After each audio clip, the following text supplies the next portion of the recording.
पण आहे. मोदी साहेब, आपण पण आहात इथं. जे आत्ता हर्षल जाधव यांनी आरोप केलेले आहेत याच्यात किती सत्यता आहे? जे ते बोलले ते खरं आहे सगळं. कारण आजपर्यंत आमच्या समाजाला यांनीच फक्त, आज आमचा समाज आहे त्यांच्याकडे कामाला जातोय, मोलमजुरी करतोय. कधी असं आमच्या समाजाने जातीवाद नाही केला आणि जातीवाद करणारा आमचा समाज नाहीच आहे. ते आमच्या संस्कृतीमध्ये बसत पण नाही, ते तत्वामध्ये नाही आहे आमच्या. पण आता आम्हाला स्वातंत्र्य मिळाले तर त्यांना ते सुद्धा आमचं हिरावून घ्यायचं हे आम्हाला स्पष्टपणे दिसते. त्यांना भीती असं ॲट्रॉसिटी दाखल करताल सरकार? नाही पूर्णपणे सर, तुम्ही विचार जर केला तर अख्ख्या महाराष्ट्रामध्ये आणि अख्ख्या राज्यामध्ये तुम्ही कुठल्याही आदिवासी पट्टा किंवा कुठल्याही गाव जरी घेतलं तर कुठल्याही पोलीस स्टेशनला जाऊन तुम्ही जर अंतर्गत माहिती जर घेतली तर आजपर्यंत इतिहासामध्ये अशी नोंद नाही आहे की आदिवासी समाजाने जाऊन एखाद्यावरती अट्रॉसिटी केलेली आहे. त्याचं उलट गणित आहे. आदिवासी समाजावरती अत्याचार होऊन सुद्धा आदिवासी समाजाने कधी आहे ना कोर्टाची बाहेर जडलेली नाहीये.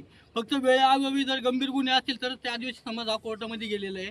आणि आता तुम्ही मला यांचं जे 2 अट्रॉसिटी गुन्हे आहेत यांनी जे आता दिलेले आहे की बाबा आम्हाला जातीय म्हणजे आम्हाला भीती आहे की बाबा अट्रॉसिटी गुन्हा टाकतील.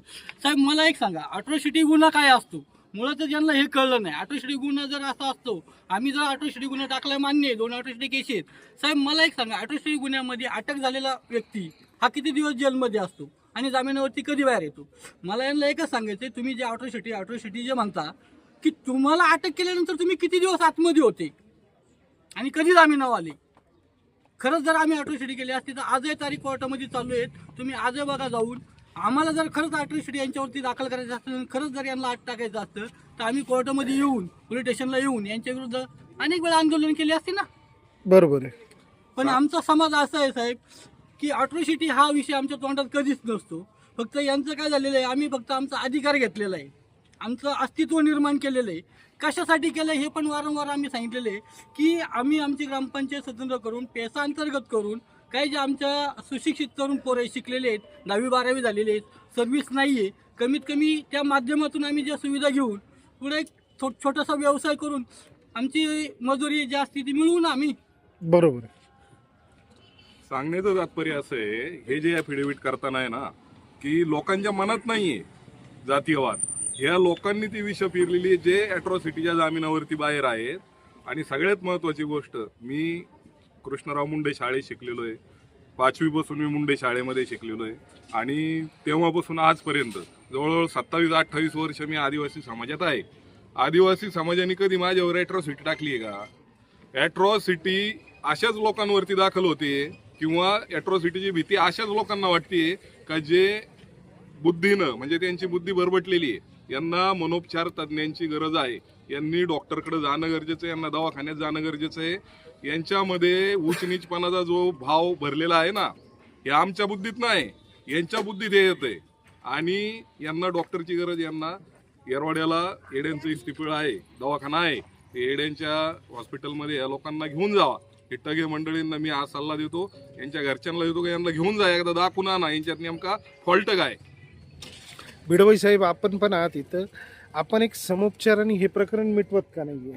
आता मिटवायचा विषय असा आहे, मी समस्त ग्रामस्थ गोळेगाव, माझं मला नावाची काय हे नाही, कारण मी समजा गोळेगावचा आहे आणि हे माझे बंधू आहेत, हे सगळे लेण्याद्रीचे आहेत. पण आम्ही एकदम सोलोक्याने दोघं राहतोय. मी याची पप्पी घेतो इथं, मला काय अडचण नाही, त्यांना काय अडचण आहे, आलं का लक्षात? त्यांना अडचण आहे, तो प्रॉब्लेम आहे, म्हणून हा प्रॉब्लेम तयार झाला आहे. आणि ते फक्त स्वतःचं पाहतात, गावाचं नाही पाहत. माझ्या गावचा आणि माझ्या गावच्या ग्रामस्थांचा काही यांना विरोध नाही आहे. ही माणसं आमची आहे, पूर्वीपासून आमची आहेत आणि आमचीच आहेत, हे मनापासून सांगतो. पण हे फक्त हे काही जे असतील, यांनी काय तो शब्द वापरतो तो माझ्या लक्षात नाही राहिला, काय जो असेल तो, ते आमचेच बंधू भगिनी आहेत, सगळे आहेत. पण ते फक्त स्वतःचं आणि स्वतःच पाहतात आणि त्यांचंच सांभाळतात. त्यामुळे हा प्रॉब्लेम झाला आहे. गावची माणसं ही माझी एकदम प्रेमाची आहे, ही माणसं म्हणले जीवाभावाची आहे माझी. आणि हे जे मधले आहे, आनाजी पंतांचं काम करतात. आनाजी पंत कसा काड्या लावायचं काम करायचं, तसं ते काड्या लावायचं काम करतात दोन्ही समाजात. ते डेनमार्क करतात, हे कसे करतील आणि हे कसे करतील, काही नाही. आमचा गोळेगाव आणि आमची ही माणसं ही आमचीच आहेत. फक्त हे मधले जे आहेत, हे आमच्या सरपंचांनी सांगितले, जे ते 10-15 जे आहेत, ते चुकीच्या भूमिकेमुळे हा जो हल्ला आहे हा ग्रामस्थांना त्रास होतोय. आणि याच्यामुळे काही परत भांडणं आणि तिढा निर्माण होऊ नये, ही सर्व आमच्या डिपार्टमेंटने आता गुन्हा नोंद केलेला आहे. त्यांनी सर्वांनी त्याची काळजी घ्यावी, भविष्यात काही चुकीचं घडू नये ही त्यांनी त्यांची दक्षता घ्यावी. समस्त ग्रामस्थ गोळेगाव मी यांच्यातर्फे सर्वांचं हे करतो आणि थांबतो. आम्ही जातीवाद नाही करत, आम्ही उलट यांना मोठा भाव मानतो. आम्ही यांच्या गळ्यामध्ये हात घालून जातो, आम्ही भावच मानतो. आम्ही बारीक आहे, हे मोठे आहेत, ही दर्जा आम्हाला आम्ही यांना दिलेली. पण हे वारंवार ते नुसतं जातीचा वाद चाललाय. हे स्वतःच आहे, हे जे काय 10-15 जण आहेत ना, हे फक्त जातीवाद. बाकी गोळेगावमध्ये कोणालाही कोणाचं काही घेणं देणं नाही. आजही तुम्ही जाऊन गोळेगावमध्ये कधी पण कोणालाही विचारा, कोणी कोणाला काय म्हणत नाही. हे यांचंच, कारण यांच्या हातात ज्या खुर्च्या आहेत त्या जर गेल्या तर यांच्यावर असलेले कर्ज कोण भरणार? त्याच्यामुळे यांना हा मोठा प्रश्न पडलाय. कारण एक मार्ग आहे त्यांच्याकडे, देवस्थान ट्रस्ट, आणि त्याच्यातले पैसे हे स्वतः वापरतात, त्यांचे कर्ज भरतात, पुन्हा नेऊन तिजोरीत ठेवतात. त्यांच्याकडे मार्ग नाही दुसरा. हे यांचे मुद्देच नाही. ट्रस्ट गेले म्हणजे गेलं सगळं, हे भिकेला लागले. म्हणून हा मुद्दा जातीवाद करायचा, यांच्यात पर्याय तेवढाच, बाकी काही नाही. नाही तर ह्या उद्या आमचे भाऊच आहे, आजही भाऊ राहणार आहे, पुढे पण भाऊच राहणार आहे.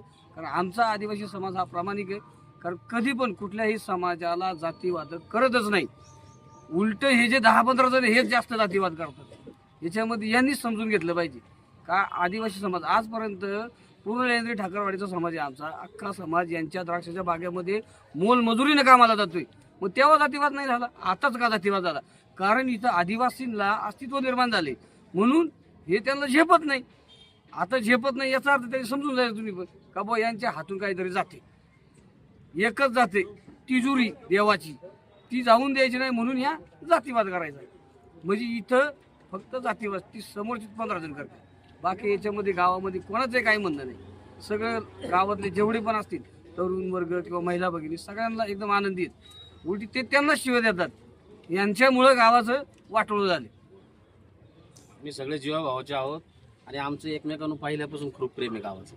काही तिढा नाही. ह्यात यांनी केलेला हा एकमेकांमध्ये भेद तयार केले आणि हा सगळा एकमेकांना त्रास होतोय. हा फक्त या काय ते शब्द आहे त्याच्यामुळं होतोय. ते शब्द आहेत गणेश भाऊ बोलतील आमचे. आता बोला भाऊ. नमस्कार.